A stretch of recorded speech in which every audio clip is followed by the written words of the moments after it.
It's Labor Day weekend. I'll tell you what, this weekend has been absolutely beautiful. In terms of weather, I don't know if we could have asked for a better holiday weekend. Now, we still have tomorrow, Labor Day itself, to celebrate the labor class, right? The working class American, the people that make this beautiful country tick, of course. So enjoy the day. I do not plan to fish tomorrow.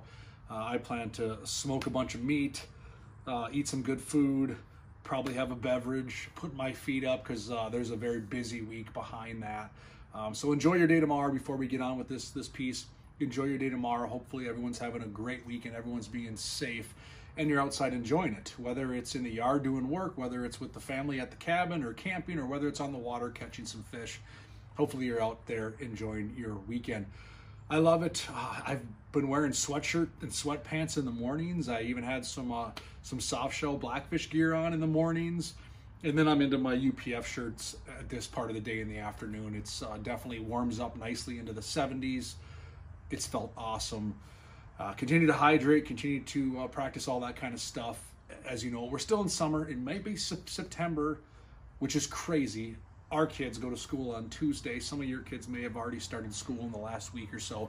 College kids have been back for maybe a couple weeks. Sports are in full swing. Football's in full swing. This is awesome. So let's get down to the nitty gritty and talk about this last week. This last week I was all over the place. We fished Lake Minnetonka. We fished some smallmouth lakes in the west part of town. We fished Chisago Chain. We fished in Brainerd. We fished all over the place this last week. Put a lot of miles on the truck, a lot of hours on the Mercury outboard, chasing down fish. Found some consistent patterns, found some differences on these bodies of water depending on where we're fishing and what we're doing. Targeted primarily largemouth and smallmouth bass, probably more largemouth than smallmouth. And I'll touch through some of the things that are working. Water temps pretty consistently are in the honestly upper 60s to start the day, into the low 70s as the day weans down. But we're seeing 68-degree water temp on Minnetonka in the mornings, and then hits those low 70s as we get the afternoon hours. So things are indeed cooling off. It's happening. We're cooling off. It's to be expected. We get the Labor Day weekend, and then all it does from there is on average cool down every day, right? So it's just what it's supposed to be doing. So we're seeing not a huge swing in pattern. Still a lot of fish deep, a lot of fish in what we consider summer patterns.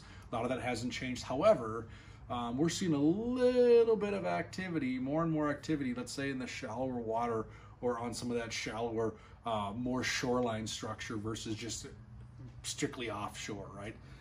Offshore rocks are still kicking out fish though. Deep weed points still kicking out fish though. All that kind of stuff still going. But I'm going to talk to you about some stuff that we're doing to catch some of these fish.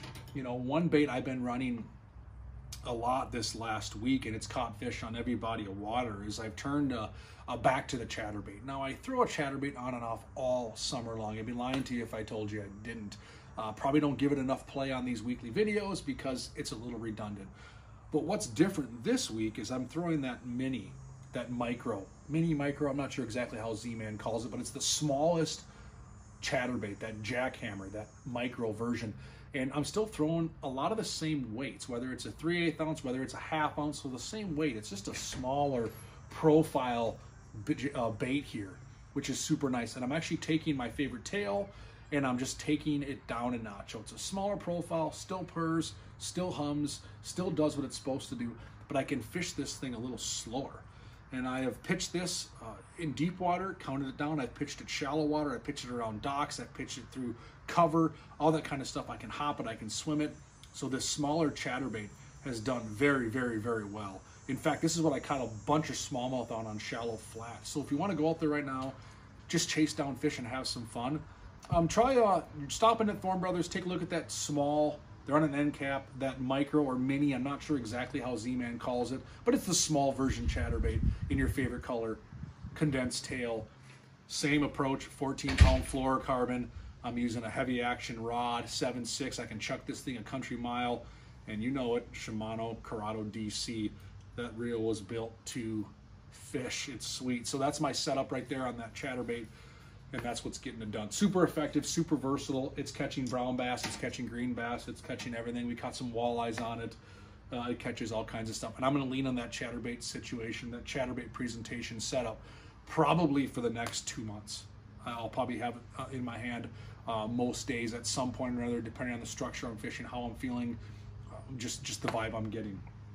Another thing, obviously Ned rigs, jig worms, all that stuff still catching fish. Nico's catching fish, swim baits, Largo shad type stuff, all-terrain smasher heads, the things we've talked about the last few weeks, still catching fish.